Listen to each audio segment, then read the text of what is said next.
வணக்கம். கலியுக சகுனி நேயர்களே, நாம் இன்று எந்த விஷயத்தை பேசப் போகிறோம் என்றால், தேர்தல் திருவிழா.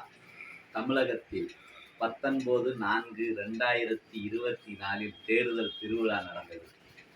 நாம் இன்றைய சூழ்நிலையில் அதன் எண்ணிக்கையை மறந்துவிட்டோம் பாதி நபர்கள். ஆனால் இன்றுதான் 3ஆம் கட்ட தேர்தல் நடந்திருக்கிறது. இந்த 3ஆம் கட்ட தேர்தலில் முக்கியமான பிரமுகர்கள் அதிக நபர்கள் வாக்களித்துள்ளனர்.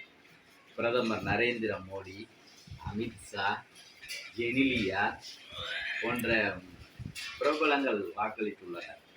காரணம், இது எந்தெந்த மாநிலத்தில் நடந்துள்ளது என்று நாம் கூர்ந்து கவனிக்கும் போது, இது அஸ்ஸாம், குஜராத், கர்நாடகா, மத்திய பிரதேசம், மகாராஷ்டிரம், கர்நாடகம் போன்ற மாநிலங்களில் இந்த தேர்தல் நடந்துள்ளது. இந்த தேர்தலில் நாம் பெரும்பான்மையாக இந்த அளவுக்கு அதிகமான வெப்பத்திலும் மக்கள் ஆர்வத்துடன் வந்து வாக்களித்ததை காண முடிந்தது.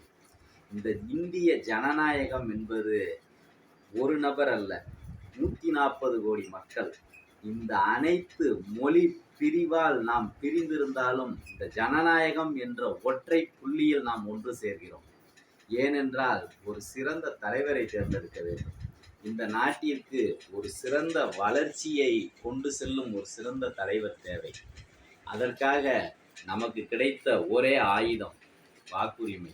இதை இன்று இத்தனை மாநிலத்து மக்களும் பயன்படுத்தி இருக்கின்றார்கள். மிக விரைவில் நாம் அனைவரும் எதிர்பார்த்து கொண்டிருக்கின்றோம் வாக்கு எண்ணிக்கை. வாக்கு எண்ணிக்கை என்று யார் அந்த தலைவர் என்பது புலப்படும் அனைவருக்கும். தமிழகத்தில் தேர்தல் திருவிழா மிகவும் சிறப்பாக நடந்து முடிந்தது. அன்று வாக்களித்த மக்கள் ஆர்வமுடன் காத்து கொண்டிருக்கின்றார்கள். அந்த மக்களுக்கு நாம் நினைவுபடுத்த விரும்புகிறோம், திருவிழா இன்னும் முடியவில்லை, இன்னும் 1 மாத காலம் அவகாசம் உள்ளது. என்று அந்த 1 மாத கால அவகாசம் முடிகிறதோ அன்று வரை இந்த தேர்தல் திருவிழா இந்தியாவில் ஏதோ ஒரு இடத்தில் நடந்து கொண்டுதான் இருக்கும். ஆகையால் வாக்களித்த மக்களாகிய நாம் காத்திருப்போம் வாக்கு எண்ணிக்கையை எதிர்நோக்கி. நன்றி, வணக்கம்.